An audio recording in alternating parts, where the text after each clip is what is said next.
Good morning, church. Thank you so much again for being part of our online worship assembly this morning. I want to tell you, as I do every single week, that I love you and I appreciate you and remind you that we really are brighter together than we are apart. Whether we're together online or we're together out in the parking lot, or soon we will be together, Lord willing, back here in the auditorium. We truly are brighter together. We make a bigger impact in the world when we are united and when we're moving in the same direction. That's why I'm excited to remind you about tonight at 5:30. You can go to nightintheword.org, nightintheword.org, and myself and three other ministers from Collin County will be sitting down together to study, to read aloud the book of Philippians. I'm excited about that. We're going to be reading the book of Philippians aloud and talking about it together as brothers in Christ and encouraging all of us to put Jesus first and to rejoice in the Lord. So I hope that you'll join us tonight, 5:30 p.m.,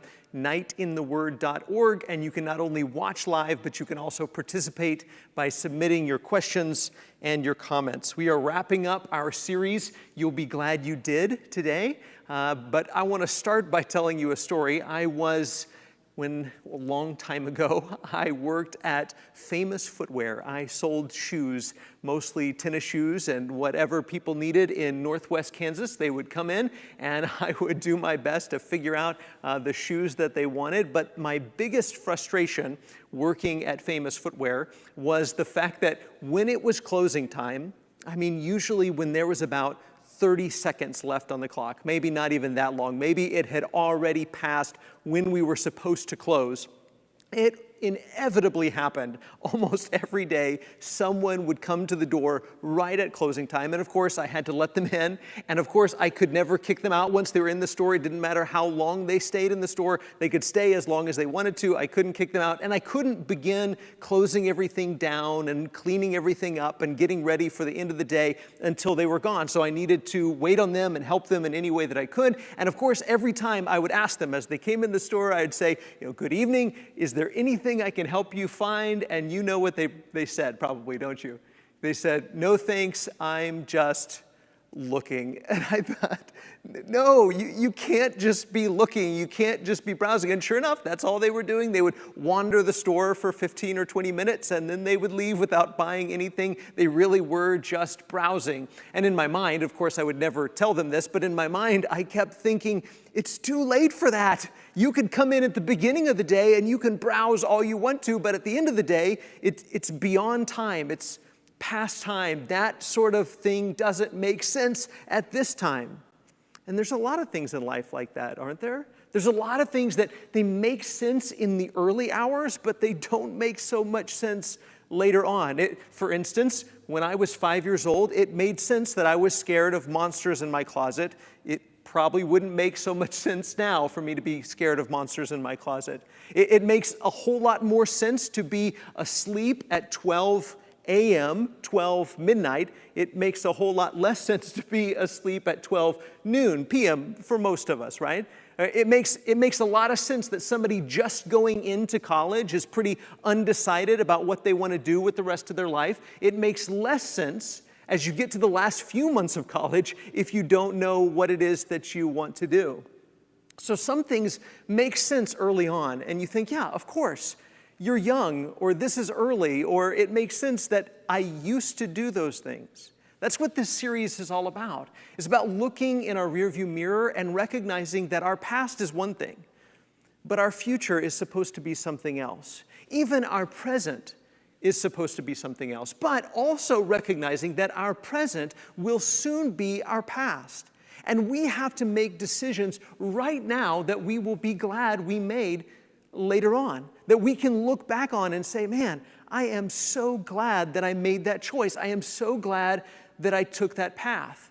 But right now, as we look at our past and we think back to the things that we have done, and we reflect on choices that we've made, surely we can see things in our past and we say, yes, at that time, knowing what I knew then, knowing how little I knew then, knowing how early it was in my life or in my walk with the Lord, yeah, that was my behavior then. But now I can't live now like I used to live then, that my future has to be different than my past. I have to be making different decisions now than I made in the past because I am a different person now. It's too late to live that way. It's too late to be that person. It's too late to keep going in the same direction that I was going in before. So many of the passages that we've looked at over the last few weeks have been an encouragement for Christians to look back at the past and now think about the present and about the future and make decisions now that you'll be glad you made later. I wasn't planning on saying this necessarily, but just last night I had a conversation with my youngest son about one of the routines we have every night before we go to bed. Every night before we go to bed, we say the Shema. We say, "Hear, O Israel, the Lord our God, the Lord is one. And you shall love the Lord your God with all your heart, with all your soul, with all your mind, with all your strength." And then we add to that what Jesus says, "And you shall love your neighbor as yourself." And we say this every single night before bed. And I told my sons, I said, the reason we do this is not just about right now. It's about 30 years from now. It's about 30 years from now. I want you to be able to look back at these moments. I want you to be able to look back at your childhood and say, we did this every night. This is who we were. And Dad was preparing us for the future. We're making decisions right now that we will look back on in 10 years or 15 years or 20 years. If, Lord willing, we live that long, we will look back at these decisions, at these days, at these choices, at these paths that we are taking right now. We will look back at this, and what will we think? Will we be glad we made the choices that we made? Will we be glad we made the decisions that we made? Will we be happy that we did this? Or will we look back with regret, the way we're looking back right now at some of the choices we've already made with regret? I think that today's text will help us make better decisions. 1 Peter chapter 4, starting in verse 1, Peter writes to persecuted Christians that are beginning to experience some of the rejection and humiliation that comes along with being a follower of Jesus. And he says, "Since therefore Christ suffered in the flesh, arm yourselves with the same way of thinking. For whoever has suffered in the flesh has ceased from sin, so as to live for the rest of the time in the flesh, no longer for human passions, but for the will of God." I love the way he says, arm yourselves. Arm yourselves. You are in a battle. Church, do you recognize that?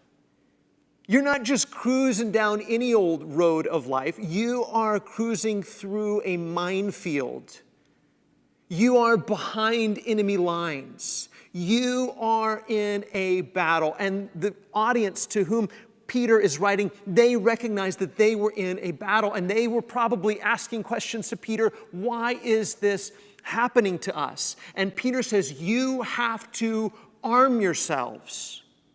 The same way Paul would say that you have to put on the spiritual armor. And think about what he says about arming yourselves. Arm yourselves with what? An AK-47? No. A sword and shield? No.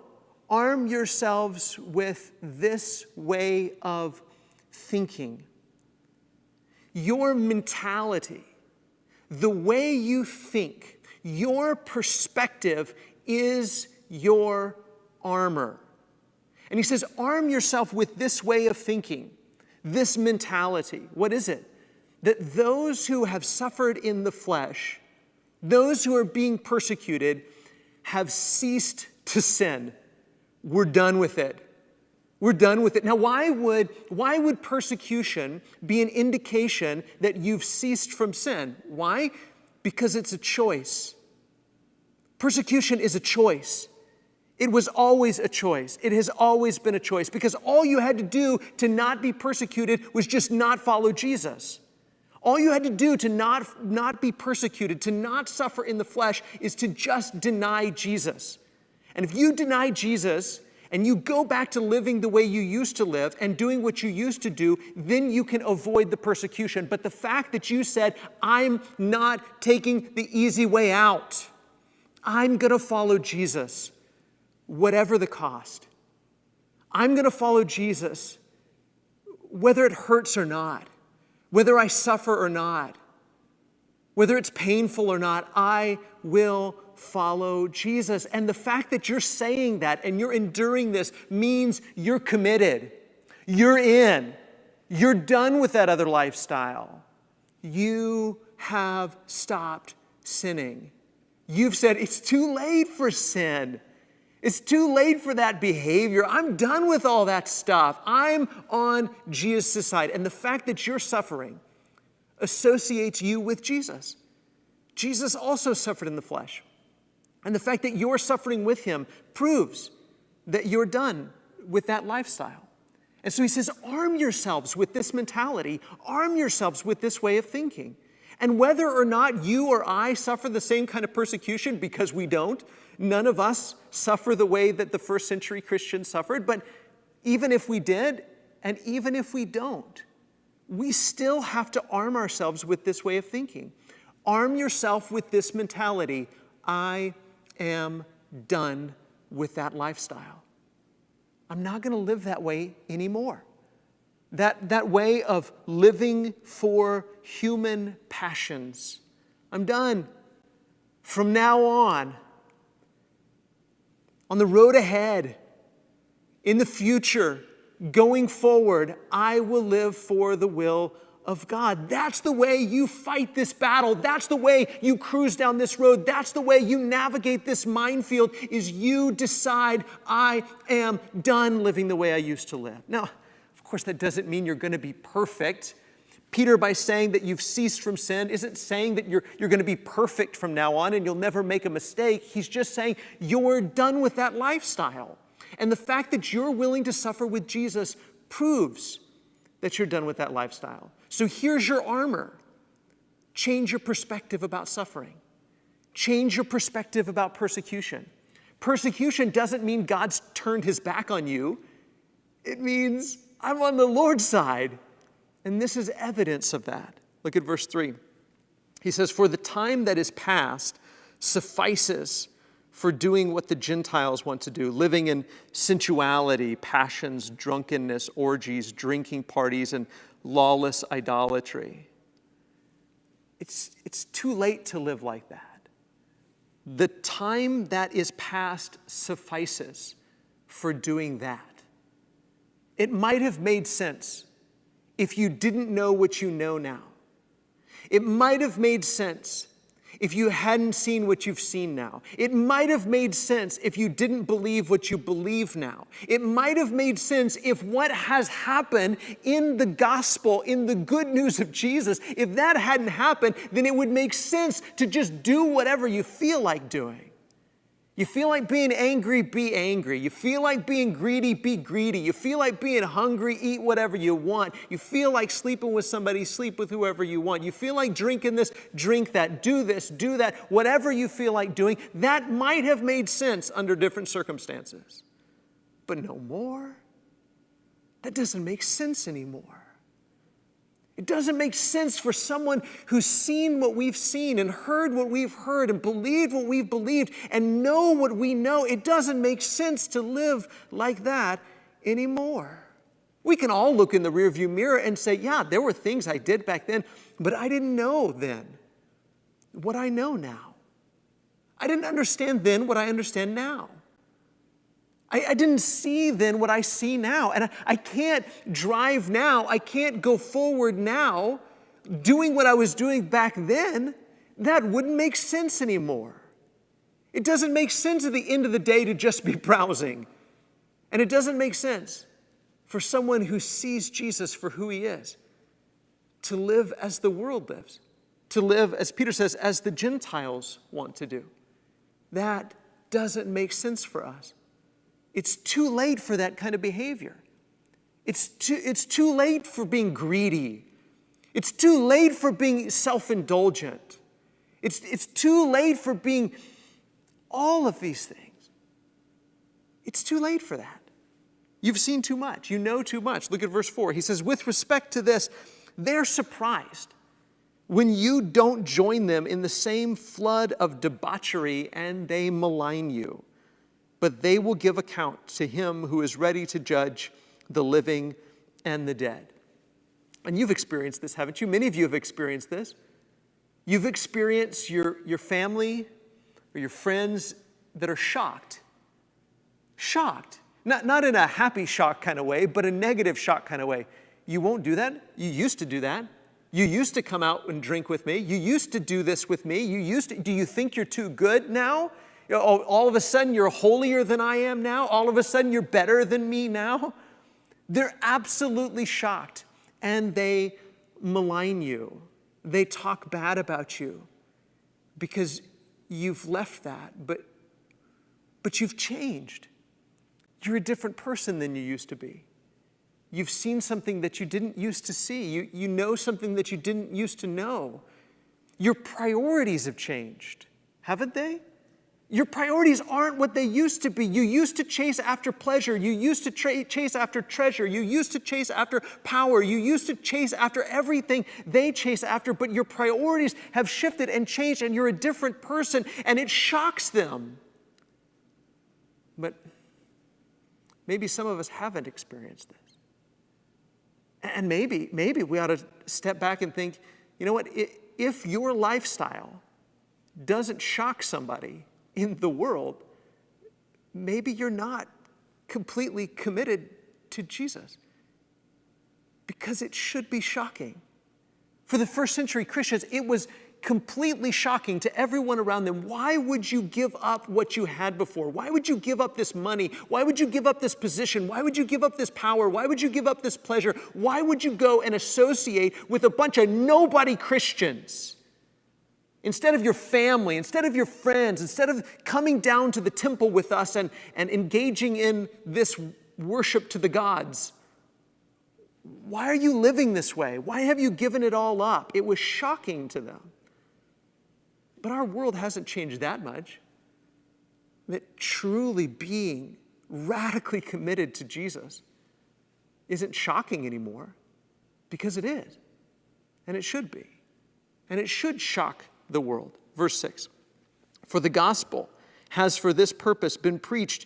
What purpose is that? That Jesus is going to judge the living and the dead. So for this purpose, it's been preached even to those who are dead. And I don't think he means it was preached to people that were dead when it was preached to them, that it's been preached to the people that are now dead. That though they are judged in the flesh, though they died as men, as everyone does, they may live in the Spirit according to the will of God. I love the way the New American Standard puts that part. He says, and don't you know that there would have been all kinds of questions about Christians who had died? Christians that said, I'm not going to worship the gods anymore. I now worship Jesus. I'm not going to go with you down to the idol temple anymore. I'm not going to drink this. I'm not going to eat that. I'm not going to go there. I'm not going to do the things I used to do. And then a year or two went by and they died. And don't you know, people laughed. Ha! What good did it do them? They said they were going to follow Jesus, and they gave up all of this, and then they died, just like everybody else does. And what good did it do them? And Peter's saying, because Jesus is going to raise them from the dead. Jesus is going to vindicate them. That's why the gospel was preached to them. Even though they've died in the flesh, the Spirit is going to bring them back to life. The Spirit is going to raise them from the dead according to the will of God. And they're going to live. And the people who laughed and the people who maligned them, then they'll know that Jesus Christ is King. And these people that have died, they gave up who they used to be. And they made a decision. And even though they suffered for it, and even though they eventually died, they still followed Jesus, and it was still worth it. Verse 7, he says, the end of all things is at hand. Therefore, be self-controlled and sober-minded for the sake of your prayers. The end of all things is at hand. Do we realize that? That ever since the resurrection of Jesus, everything has been different. We are living in the end times. Ever since the resurrection of Jesus, these have been the last days. People ask, yes, and these have been the last days. Ever since Jesus was raised from the dead, the resurrection has begun. The reign of the Messiah has begun. Yes, these are the last days. The end of all things is at hand. All of this idolatry, all of this chasing after pleasure and treasure and power, it's all coming to an end. These kingdoms are fading away. These lifestyles are all going away. They're all decaying. It's all coming to an end. And Jesus is going to judge the living and the dead. And if that's true, how should you live? We should live every day as if this is the day that Jesus comes back. In fact, I read in a commentary this week that Martin Luther was asked that one time, what would you do if you knew that today was the day Jesus comes back? And he said, I would pay my taxes and plant a tree. I like that. In other words, I would do exactly what I already planned on doing. I would do what I planned to do today. How about you? If you knew for sure that today was the day Jesus comes back, what would you do? Hopefully you'd say exactly what I planned on doing. Because that's the way I live every day. The end of all things is at hand. So, do what? Be sober-minded. Be self-controlled. We should live every day. This could be it. We're living in anxious anticipation of the return of Jesus. And we have been ever since he ascended to his throne. This is going to happen. And we are going to live in light of that fact. Verse 8, above all, this is what it looks like to live in anticipation of the return of Christ. Be self-controlled, be sober-minded, and above all, keep loving one another earnestly, since love covers a multitude of sins. Not that by loving you, I've covered up my own sins or atoned for my own sins. I don't think that's what Peter means. He means that by loving you, I'm covering over or overlooking your sins. We're overlooking each other's faults. We're overlooking each other's shortcomings. We're loving each other. Show hospitality to one another without grumbling. As each has received a gift, use it to serve one another as good stewards of God's varied grace. Whoever speaks, as one who speaks oracles of God. Whoever serves, as one who serves by the strength that God supplies, in order that in everything God may be glorified through Jesus Christ. To him belong glory and dominion forever and ever. Amen. This is what's forever and ever. All this other stuff, all this stuff that people are chasing, all this stuff that people think are important, it's all passing away. The end of all things is at hand, but the glory and dominion of Jesus Christ is forever and ever. Amen. This is what lasts forever. The Lord is coming back. And if he should come back today, let him find us loving each other. If the Lord should come back today, let him find us loving each other. If the Lord should come back today, let him find us practicing hospitality. If the Lord should come back today, let him find us overlooking one another's sins. If the Lord should come back today, let him find us serving one another. If the Lord should come back today, let him find us being self-controlled and sober-minded. Today's a historic day. Did you know that? Today's a historic day. Why? Because today is the closest that we've ever been to the return of Jesus. Today is. Did you know that? That's what today is. Today is the closest day that we've ever been to Jesus' return. And you say, yeah, I've heard you say that before, Wes. Yep. And I might say it again, because every new day that we have, it's a historic day. It's closer now than it's ever been. In the history of the world, no human being has ever been closer to the return of Jesus than you and I are right now. The end of all things is at hand. So this is how we live. We are closer now than we've ever been to the return of Jesus. And every day that comes, every time the sun rises, we're one day closer to all of this nonsense being done.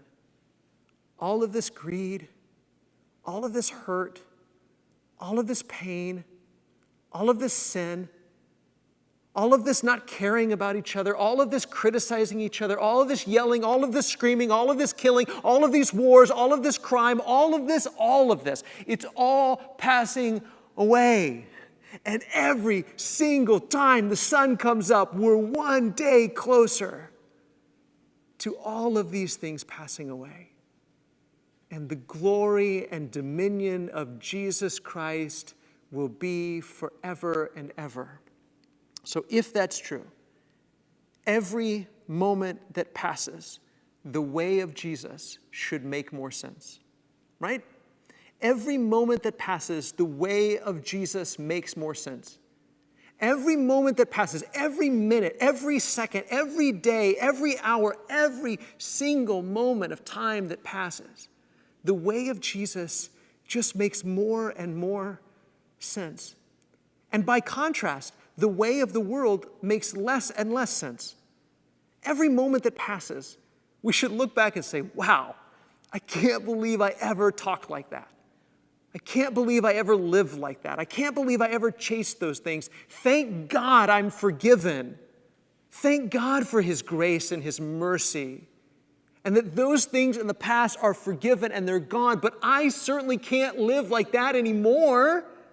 It's too late to live like that. The road's running out. This journey's almost over. Jesus is coming back.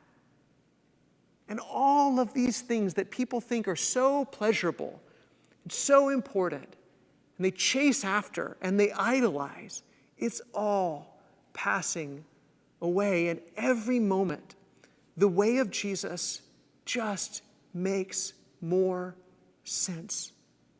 And the way of the world makes less and less sense. Arm yourself with this thought. I am done with that lifestyle. I am done with the lifestyle of sin, because sin makes no sense for anyone who's anticipating the return of Jesus. For all of us who are anticipating Jesus' second coming, every moment that passes, the way of Jesus makes more and more sense. Church, I know we're not in this room yet. We will be soon, but we have today. We have this moment. And if you aren't ready for the return of Jesus, if where you are right now looks too very much like where you've been, and you want to change that, and you need prayers or encouragement, or if you're not a Christian and you're ready to be baptized into Jesus, please, please, please don't let another hour go by that you don't reach out to me, one of the other ministers, one of the shepherds here, or someone, and do whatever you need to do to make the changes that you need to make, because the end of all things is at hand. And the glory and dominion of Jesus Christ is forever and ever. And every moment that passes, the way of Jesus makes more and more sense. So if we can help each other to walk in that way, then let us know how we can help you. Thanks for being with us this morning.